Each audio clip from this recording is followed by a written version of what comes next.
Hola a todos, en este vídeo vamos a analizar las principales características de la civilización mesopotámica. Analizaremos su organización política y económica, la estructura social, la vida cotidiana y su cultura.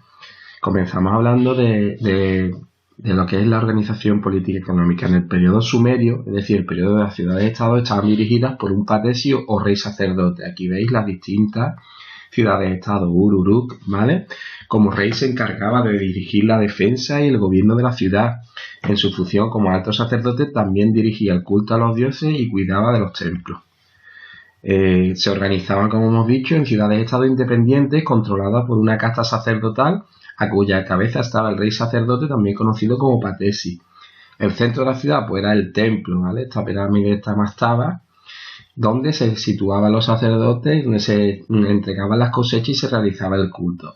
Por lo tanto, se trata de una organización teocrática, ¿vale? Donde Dios tiene bastante importancia. Posteriormente, después de la época sumeria, pasamos a una época de imperios, ¿vale? Estos imperios, empezando por el acadio, dominan varias ciudades. El primero, pues el imperio acadio, fundado por el rey Sargón, hacia el 2300. A su cabeza se encontraba un rey sacerdote que gobernaba con la ayuda de una extensa red de funcionarios, encargados de recaudar los tributos y las cosechas. En cuanto a la economía, la organización política y económica, la base de la economía fue la agricultura de regadío. ¿Qué cultivaban? Pues fundamentalmente trigo, verduras, hortalizas, palmeras datileras y árboles frutales para alimentos, pero también otros cultivos para el comercio, como algodón y lino para hacer tejido. Aprovechaban las crecidas de los ríos, el Tigris y el Éufrates, aprovechaban ese limo y sembraban y realizaban estas actividades agrícolas. En cuanto a la ganadería, se basaba fundamentalmente en la cría de ovejas, cabras, cerdos y caballos. Ahí veis una ilustración de cómo se realizaban las actividades agrícolas. Aprovechaban la crecida del río, en este caso ya decrecido, y cuando se realizaba el sembrado. Y aquí veis un reparto de funciones, ¿vale? Actividades agrarias, actividades ganaderas, actividades agrarias, etc. También un activo comercio con productos como madera, piedras y metales. Como desconocían la moneda, pues al principio se practicaba el comercio de trueque, o se utilizaban láminas y barras de plata que se cortaban para efectuar los pagos. Es el antecedente de la moneda.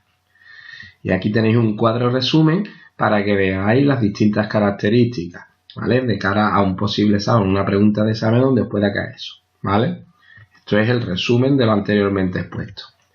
En cuanto a la sociedad y la vida cotidiana, la sociedad mesopotámica era jerarquizada y se dividía en tres grupos. Primer grupo, los señores, que tenían gran poder y riqueza.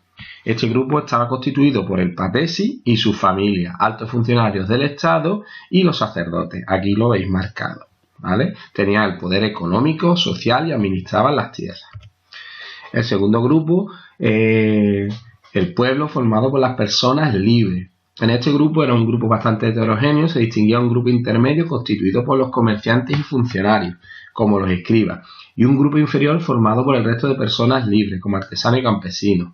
Es decir, estos tenían un pequeño privilegio con respecto a este grupo, pero ambos formaban parte de lo que sería el pueblo. Y fuera de esta sociedad, pero incluida, los esclavos, porque eran consideradas como propiedad de sus amos, es decir, objetos, eran mano de obra barata para realizar los trabajos más duros. Normalmente los esclavos provenían de las guerras. Aquí veis un ejemplo del estandarte de Ur como un retrato social, ¿veis? Las distintas actividades, se representa la agricultura, se representa la ganadería, etc. En cuanto a la vida cotidiana, la mentalidad mesopotámica estableció unas diferencias sociales. Si, por ejemplo, ya a partir de ahí se establece un código de normas, como el famoso código Hammurabi, un artículo del mismo: si una mujer casada que está viviendo en la casa de un hombre arregla su rostro para salir al exterior y persiste en un comportamiento alocado, malgastando los bienes domésticos y deshonrando a su esposo, será acusada, y si su marido dice que se divorcia de ella, entonces podrá hacerlo. Nada se le dará. Son normas que para la época son bastante avanzadas. Pensad que se está estableciendo una jerarquía. No trasladéis estos pensamientos a la actualidad. En cuanto a la indumentaria, los hombres normalmente solían ir con esta especie de falda y la cabeza siempre era rapada. Las mujeres también llevaban falda, pero con un talle más alto. Cubrían el hombro izquierdo. Las que eran libres completaban este atuendo con un velo sobre la cabeza.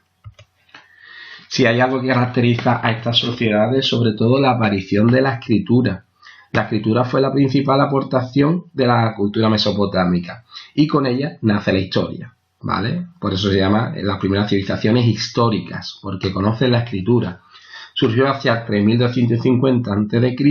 y se denomina escritura cuneiforme porque se realizaba con esta especie de punzón o cuña que dejaba estas incisiones en las tablillas de adobe, ¿vale? Que se dejaban a secar, ¿vale? Tablillas de arcilla que se dejaban a secar y quedaban de esta forma. A partir de aquí, sobre todo lo que reflejaban era contabilidad agraria, cantidades de las cosechas, y a partir de ahí se va a establecer un alfabeto y un idioma.